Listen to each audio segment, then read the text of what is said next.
We found that there was really no structural hierarchy or supervisory hierarchy in place in this office.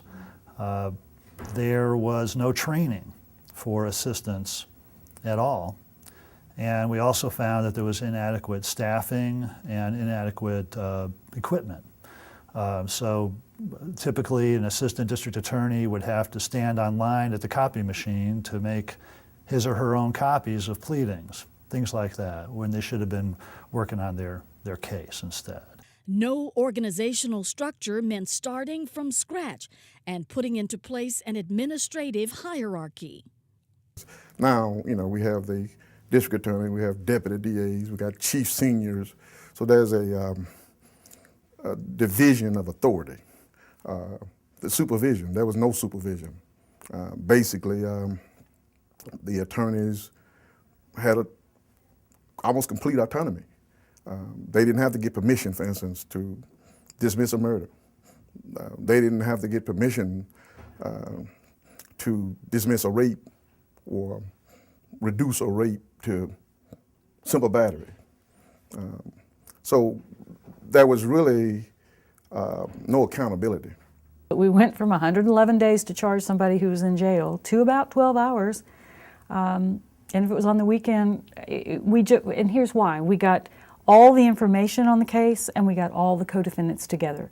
So what I referred to earlier is where the co-defendants were trickling in, and then we had to rustle up the information ourselves, never having any direct contact with the arresting officer. None. It just made it so that we could take something that took however many months, 111 days is, and turned it into one day. And of course, me being the person who's stirring all this soup up, I felt like I had died and gone to heaven instead of whereas before I felt like a tea bag that had been dropped into hell. I knew we had won when I heard through the grapevine that Judge Downs said, "Sure is nice to see cases that happened just last month come before us on the plea and arraignment calendar." Bingo. There you have it. That's it. Our office took as its mission championing the rights of victims and their families and guiding them through all stages of the criminal justice process.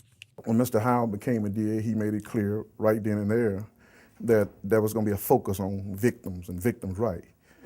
As a result of Mr. Howard, we have one of the best victim witness programs in the world, I think. You have a whole staff of folks. The office now boasts the